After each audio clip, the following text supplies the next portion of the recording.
साथियों नमस्कार। पिछली कक्षा में हमने राजस्थान में होने वाली 1857 क्रांति के संदर्भ में कुछ बातें की।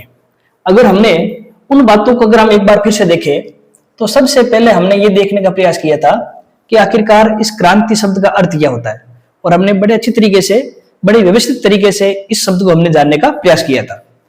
उसके बाद हमने देखा था कि राजस्थान में होने वाली जो सन 57 की क्रांति है, उस क्रांति से पहले राजस्थान की स्थितियां कैसे हैं, और हमने इस बात पर भी चर्चा की थी कि जब तक हम 1857 की क्रांति से पहले की स्थितियों को नहीं पढ़ लेते तब तक हमें 1857 की क्रांति, उसके दौरान और उसके बाद में होने वाली घटनाओं के बारे में कोई भी हमारी समझ विकसित नहीं हो सकती। तो हमने क्रांति से पहले की स्थितियों को हमने 3 भागों में बांटकर देखने का प्रयास किया था, और हमने ये चर्चा की थी। सबसे पहले राजाओं की स्थिति की बात करेंगे, उसके बाद में हम राजपूताना के सामंत की स्थिति की बात करेंगे, और सबसे अंत में हम राजपूताना के आम जन की स्थिति के बारे में बात करेंगे। और जब हम तीनों वर्गों की स्थिति को समझ जाएंगे तो हमारे वो पॉइंट बिल्कुल क्लियर हो जाएगा कि राजस्थान में सन 57 क्रांति के प्रमुख कारण कौन कौन से हैं, या किन किन वर्गों ने इस क्रांति में आपके भाग लिया है। तो राजाओं की स्थिति के बारे में हमने कल चर्चा कर ली थी। अगर हम संक्षिप्त रूप में हम थोड़ा सा इसके बारे में देखेंगे तो हमने कल चर्चा की थी कि जो मारवाड़ के शासक हैं मान सिंह, किस प्रकार से मान सिंह जी को प्रताड़ित किया गया और अंत में उनको तो राजनीतिक कार्यों से संन्यास लेने के लिए भी आपके मजबूर कर दिया गया। इसके बाद में हमने एक और रियासत के बारे में चर्चा की थी, आपके डूंगरपुर, और हमने ये भी देखा था कि डूंगरपुर के अंदर जो ब्रिटिश नीतियां हैं वो इतनी खराब थी कि जसवंत सिंह जी को, जो डूंगरपुर के शासक हैं, उनको अपनी रियासत छोड़नी पड़ी, और ये अपनी रियासत छोड़कर वृंदावन चले गए और वहीं इनकी आपके मृत्यु होगी। फिर हमने एक और रियासत के बारे में चर्चा की थी, जैसे कि आपके जयपुर रियासत के बारे में, और हमने ये भी देखा था कि जयपुर रियासत के जो शासक थे सवाई जयसिंह तृतीय, इनके समय किस प्रकार से जो सांबर झील का क्षेत्र है उस पर आपके अंग्रेजों ने अधिकार कर लिया था। अगले जो हमने रियासत देखी थी विद्यार्थियों, वह थी कोटा। कोटा के अंदर तो ब्रिटिश जो आपकी नीतियां थी इतनी खराब थी कि एक समय ऐसा आ गया था 1838 के आसपास कि कोटा के 2 भाग हो गए। एक रियासत आपकी कोटा ही रही और दूसरी एक नई रियासत बन गई विद्यार्थियों के झालावाड़। इसके अलावा भी आप देखते हो अलवर है, फिर आपकी करौली है, इसके बाद में आपके धौलपुर है, या फिर आपके कह सकते हैं भरतपुर है। ऐसे खूब सारी रियासतें हैं जहां पर जो ब्रिटिशों की नीतियां हैं वो कहीं पर भी राजाओं के अनुकूल नहीं है, कहीं पर भी राजाओं के हितों के अनुकूल नहीं है। लेकिन फिर भी विद्यार्थियों, यहाँ पर आप एक बात समझने का प्रयास करें। जयपुर के जैसे मान लीजिए जयपुर में सांबर क्षेत्र पर अधिकार किया जा रहा है, कोटा के 2 भाग किए जा रहे हैं, डूंगरपुर के शासक को वृंदावन भेजा जा रहा है, मारवाड़ के शासक मान सिंह जी को संन्यास ग्रहण करने पर मजबूर किया जा रहा है। इतनी सारी बातें हो गई है, तो इनसे तो एक ही निष्कर्ष निकलता है कि जब 1857 क्रांति होती है तो सबसे पहले भाग तो राजाओं को लेना चाहिए। लेकिन हम एक बात पढ़ते हैं कि सन 57 की क्रांति के अंदर राजाओं ने भाग ही नहीं लिया।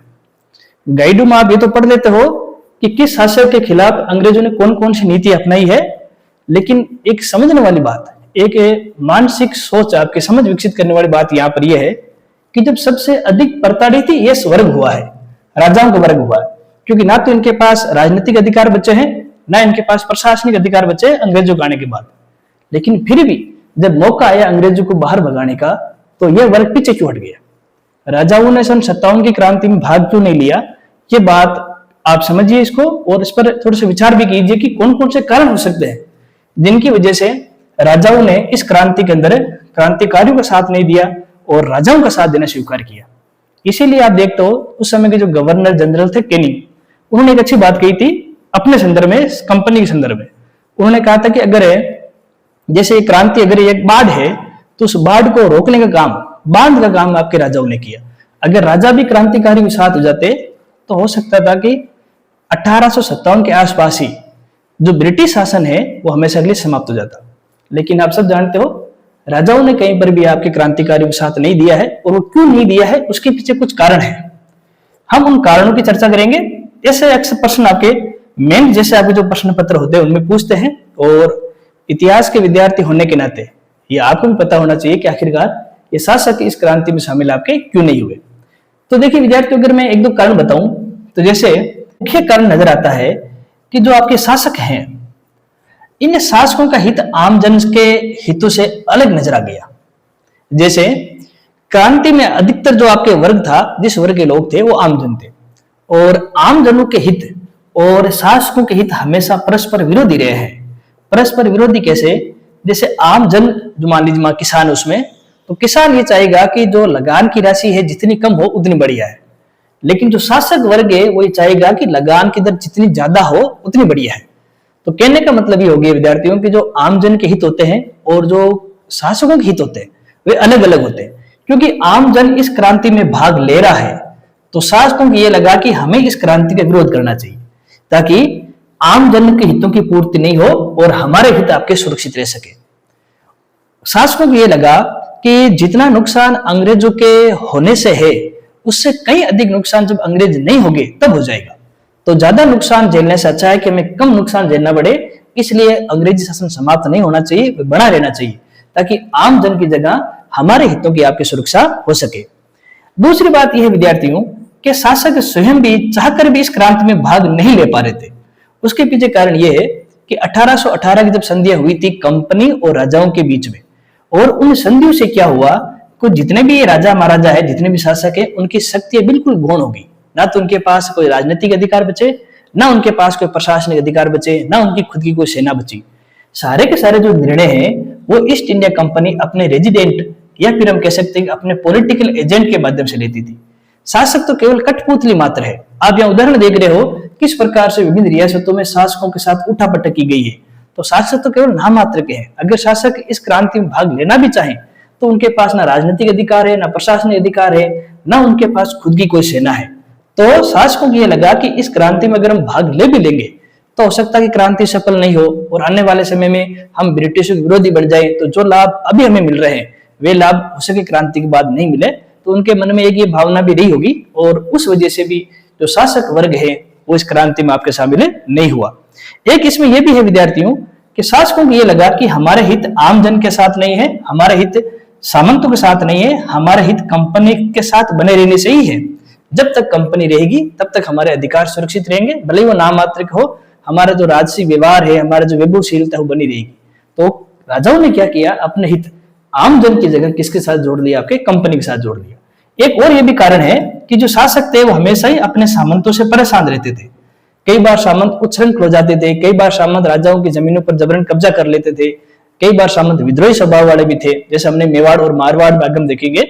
तो उन सामंतों को दबाने का काम कंपनी कर रही थी। तो राजा और शासक ये सोच रहे थे कि अगर कंपनी नष्ट होगी तो ये सामंत वापस उच्छृंखल हो जाएंगे और हमारी सत्ता को चुनौती देंगे।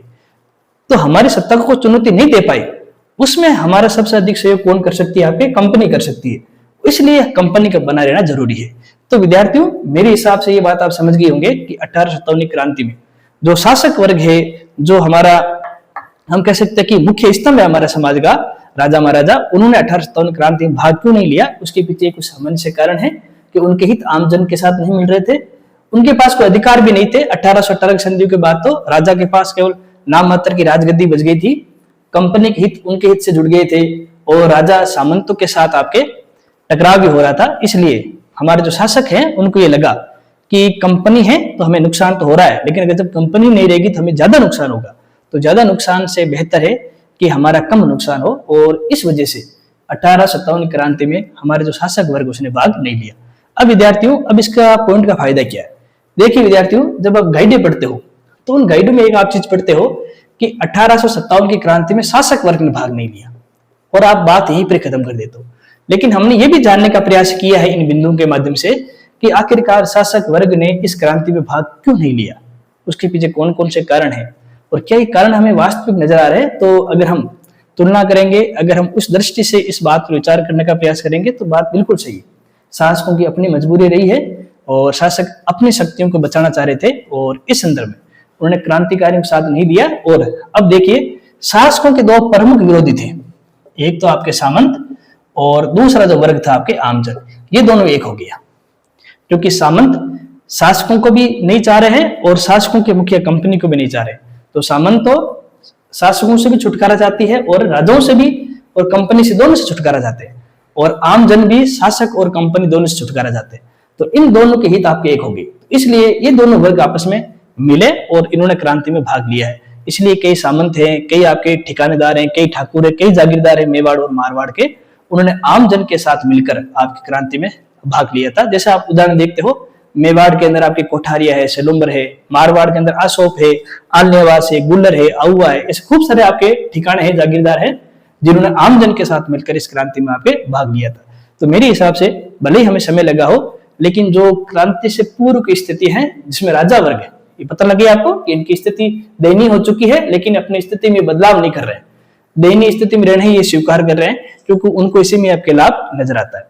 अब हम जो दूसरी बात करेंगे विद्यार्थियों आपके सामंतों की, हम देखेंगे कि सामंतों की जो स्थितियां हैं, उनकी परिस्थितियां हैं, उस पर कंपनी के शासन का क्या प्रभाव पड़ा है और उन प्रभावों का विरोध करने के लिए किस प्रकार से सामंत इस क्रांति में आपके शामिल हुए हैं, तो उसके बारे में अब हम देखेंगे। सामंतों की स्थिति देखने से पहले हम इस बात को थोड़ा समझ लेते हैं कि आखिरकार ये सामंत होते कौन है, इस शब्द का अर्थ क्या है। देखिए, हम बड़े गहराई में इसमें नहीं जाएंगे क्योंकि ये कोई सामंतवाद का टॉपिक नहीं है, लेकिन फिर भी क्योंकि इस क्रांति में बार बार ये सामंत, ठाकुर, जागीरदार नाम आएंगे, तो थोड़ा सा हम इसको देख लेते हैं शब्द को कि आखिरकार सामंत होते कौन है। जैसे विद्यार्थी मान लीजिए आपकी ये कोई एक रियासत है, कोई भी XYZ आप इस रियासत को मान लीजिए, और इसके जो मुखिया थे, जिसे हम सामान्यतः राजा या शासक नाम से हम संबोधित करते हैं, और इस राजा या शासक को कई सारे कार्य, जैसे राजनीतिक कार्य हो गया, प्रशासनिक कार्य हो गए, टैक्स वसूली वाले आर्थिक गतिविधियों से जुड़े कार्य हो गए, कुछ न्यायिक कार्य हो गए, सैनिक कार्य हो गए, इन सभी चीजों में जो सहयोग करने वाला वर्ग था, उसी वर्ग को हम सामान्यतः सामंत शब्द से संबोधित करते हैं। तो समझने वाली बात आपकी ये होगी कि राजा के जो मुख्य सहयोगी हैं वो आपके सामंत होते थे, और प्रत्येक गतिविधियों में, प्रत्येक विकट परिस्थितियों में वो आपके राजाओं का सहयोग करते थे। हर प्रकार की गतिविधियां, चाहे वो राजनीतिक गतिविधियां हो, चाहे प्रशासनिक हो, चाहे आर्थिक हो, चाहे सामाजिक हो, चाहे न्यायिक हो, किसी भी गतिविधियां हो, राजाओं का संबंध हमेशा सामंतों से अच्छा ही रहा है। एक प्रकार से हम कह सकते हैं जो आपकी रियासत है, उन रियासत के जो मुख्य आधार स्तंभ होते थे, वो आधार स्तंभ आपके सामंत होते थे। अब विद्यार्थियों, जो अंग्रेजों का आपके राजपूताना पर सही अधिकार होने का जो आप प्रारंभ मान सकते हैं 1818 की संधियों से, लेकिन 1818 की संधियों से पहले की अगर हम स्थिति बात करेंगे, ताकि हमें थोड़ा सी बात अच्छे समझ में आ जाए।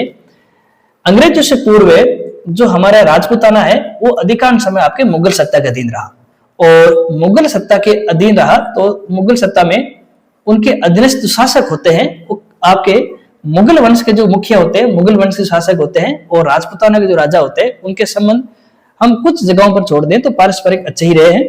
कई बार आपके ऐसे में संघर्ष भी देखने को मिला है, राजपूताना के जो शासक हैं और मुगलों के शासक हैं, उनके बीच में हमें कई अवसरों पर हमें संघर्ष देखने को मिला है। लेकिन अधिकांश हम देखेंगे कि जो मुगल सत्ता है उनके अधीन राजपूताना के शासक आपके आ चुके हैं, और राजपूताना के शासकों ने मुगल सत्ता का हर समय आपके सहयोग करने का ही प्रयास किया है, और इन्हीं राजाओं का, राजपूताना के राजाओं का जो सहयोग किया है राजपूताना के क्षेत्र में, वे थे आपके सामंत। तो एक प्रकार से इस प्रकार की स्थिति थी कि जो टॉप पर थे वो मुगल शासक थे, उनके अधीन राजपूताना के राजा थे, और राजपूताना के राजाओं का सहयोग करने के लिए आपके सामंत थे।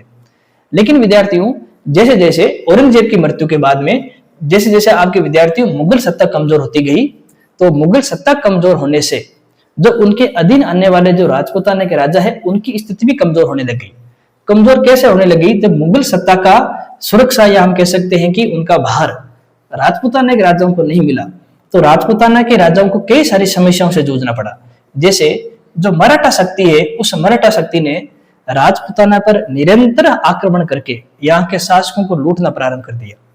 मराठा आक्रमणों के साथ ही जो एक और आपके जाति है, पिंडारी जाति, इसने भी राजपूताना के कई क्षेत्रों पर आपके आक्रमण किए हैं और उन्हें लूटने का आपके प्रयास किया है।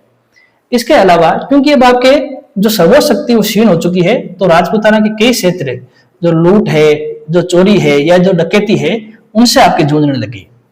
इसके अलावा एक राजा दूसरे राजा, राजपूताना की एक राजा दूसरे राजाओं से संघर्ष करने लगे। तो इस प्रकार देखो, जब तक मुगल सत्ता आपके मजबूत रही, तब तक राजपूताना के राजाओं को किसी प्रकार की समस्याओं से जूझना नहीं पड़ा। लेकिन जैसे ही आपके 18वीं शताब्दी की शुरुआत के अंदर जैसे जैसे आपके मुगल सत्ता कमजोर हुई, राजपूताना के राजाओं को कई सारी समस्याओं से जूझना पड़ा।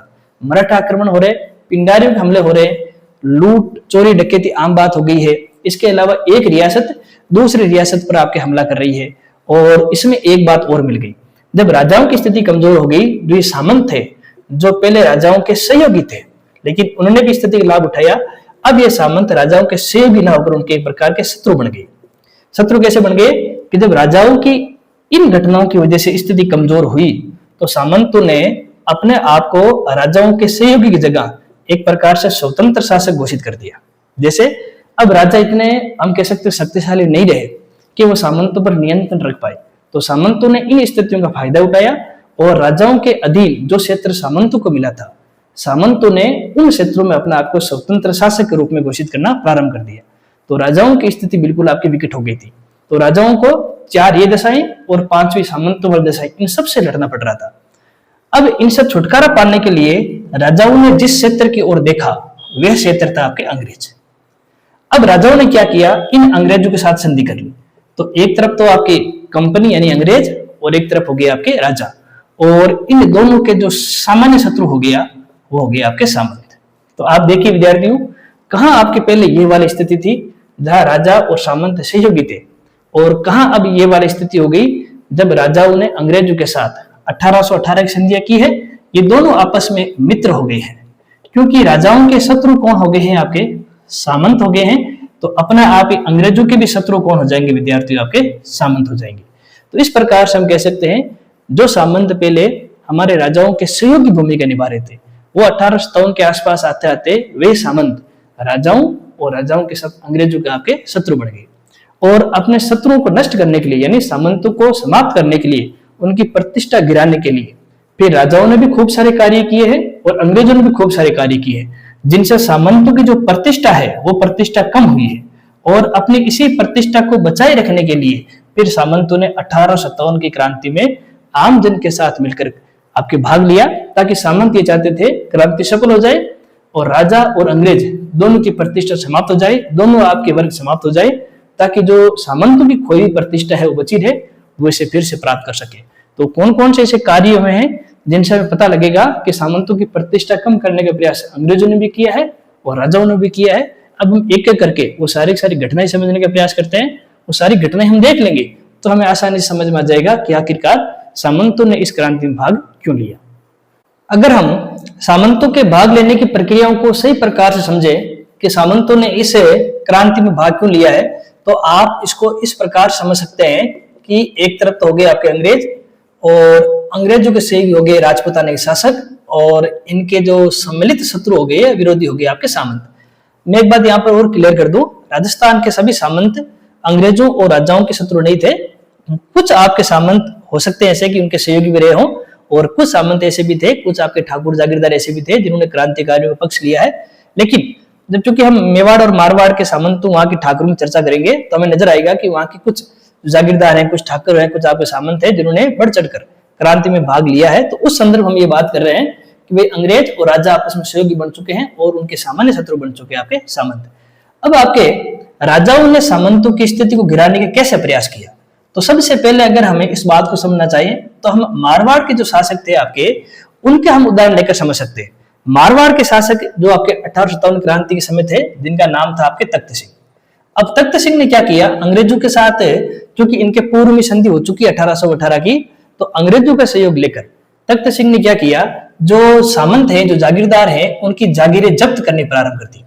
जैसे अगर तख्त सिंह को ऐसा लगा कि भाई कोई जागीरदार है जो हमारे पक्ष का नहीं है, वो ये हमारे विरोध में कुछ गतिविधि कर रहे हैं, तो तख्त सिंह ने क्या किया कि अंग्रेजी सेना के सहयोग से जो जागीरदार है उनकी जागीरों पर जबरन आपकी वसूली प्रारंभ कर दी। एक प्रकार से जागीरों को उन्हीं की ही जागीरों से निर्वासित करने का प्रारंभ शुरू कर दिया गया। इसके अलावा जो दूसरा काम किया गया कि जागीरदारों से जबरन चाकरी या सेवा करवाना प्रारंभ करवा दिया।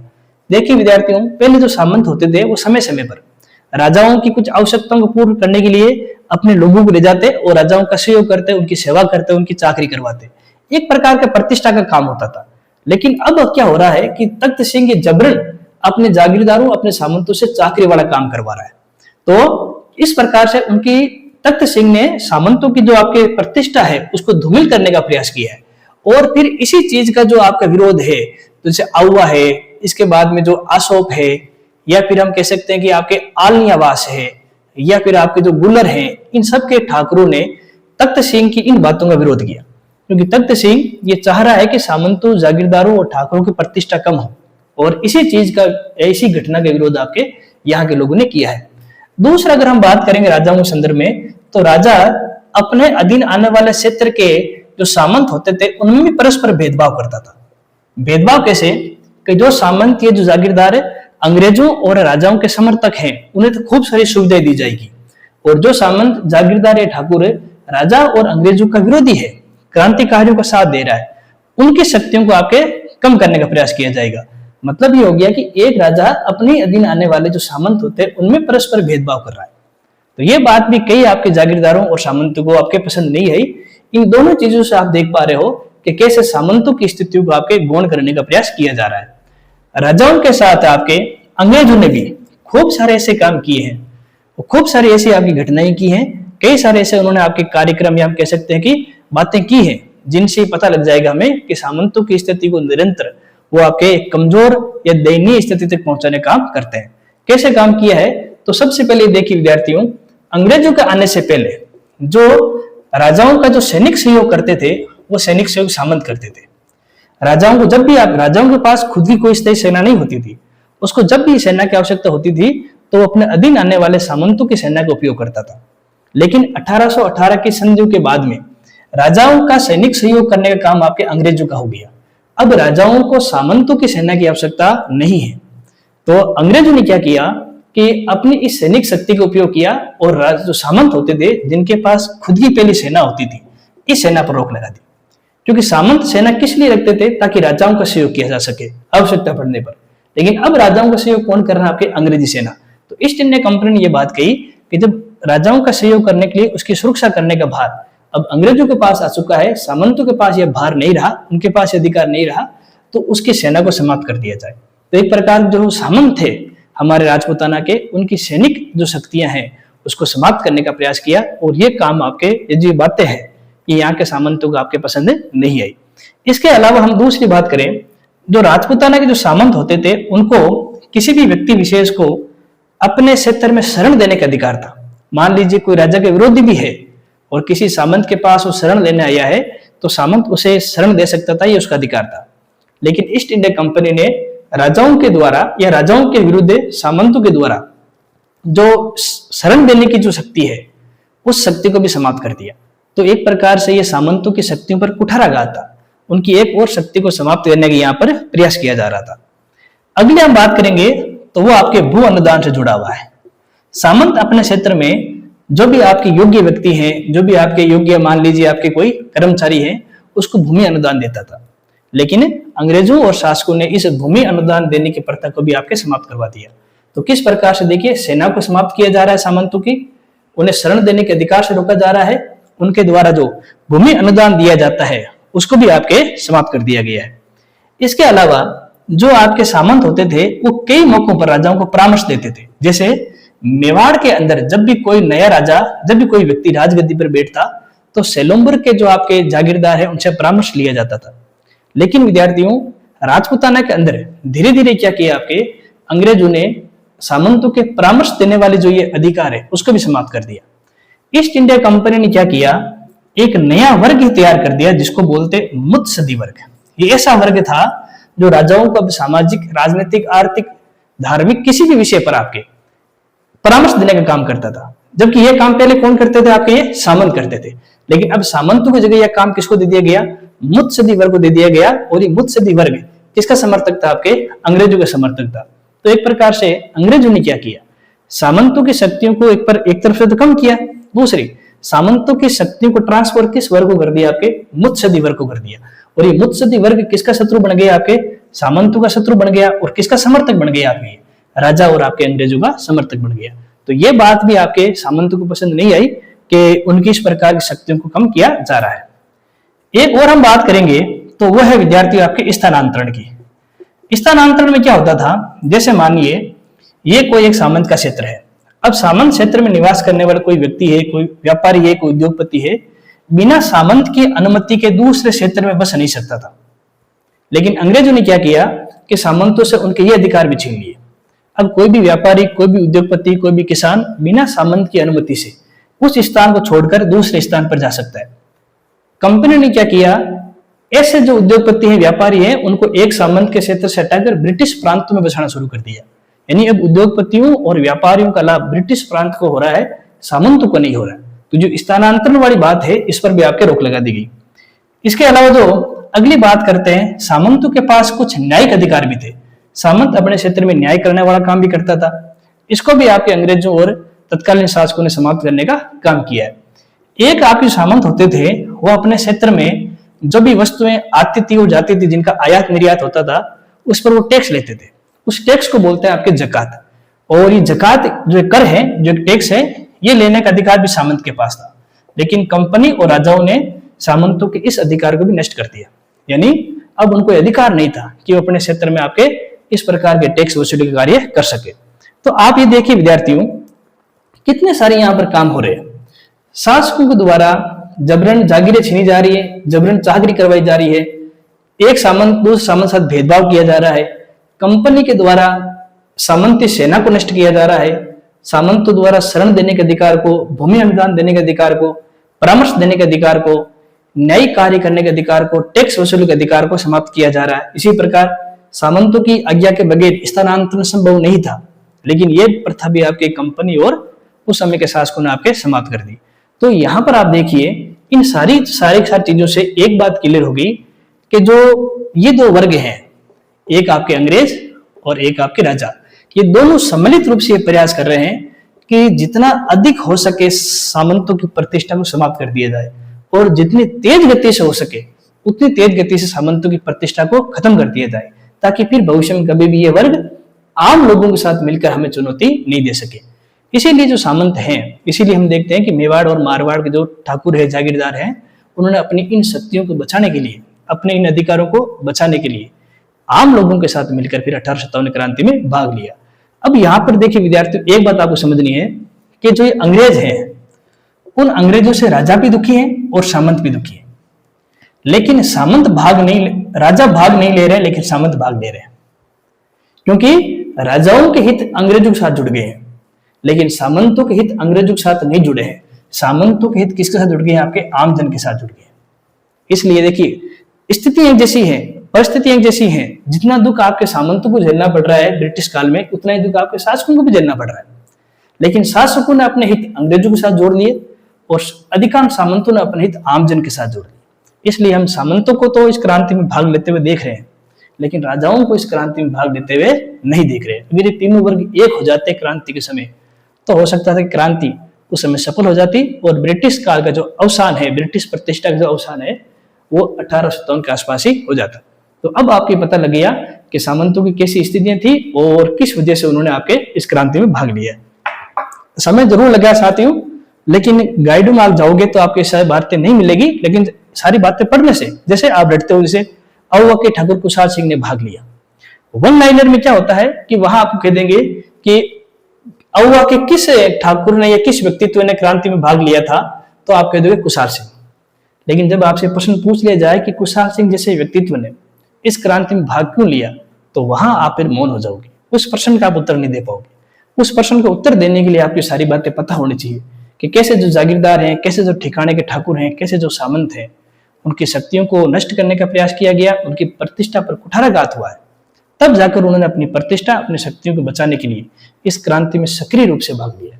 तो मेरे हिसाब से दोनों बातें आपको समझ में आ गई होगी। एक आप यहाँ पर मैंने भूल कर दी है कि कई सारी जो सेनाएं हैं, पढ़ाई नहीं मैंने आपको, ईस्ट इंडिया कंपनी के द्वारा खूब सारी सेनाओं का निर्माण किया गया था, ताकि ये आपकी जो सामंती सेना वो समाप्त हो जाए। उनमें आपके जैसे मेर बटालियन है, मेवाड़ भील कोर है, इसके अलावा आपके शेखावटी ब्रिगेड है, मीना बटालियन है, ये आपके जो जोधपुर लीजियन है, ऐसी खूब सारी सैनिक टुकड़ियां बनाई है, ताकि उन सैनिक टुकड़ियों का उपयोग राजा की सुरक्षा के लिए और शांति व्यवस्था बनाए रखने के लिए किया जाए। जैसे ये सैनिक टुकड़ियां बनी, सामंती सेना अनुपयोगी हो गई और सामंतों को सेना रखने का अधिकार भी छीन लिया गया। तो मेरे हिसाब से दोनों बातें आपको समझ में आ गई होगी। अब अगली कक्षा में हम जो ये आम जन है उस पर कैसे आपके ब्रिटिश सरकार ने, ब्रिटिश पद्धति ने कुठाराघात किया है और फिर आम जन कैसे इस क्रांति में शामिल हुआ है, उसके बारे में चर्चा करेंगे। तब तक के लिए धन्यवाद।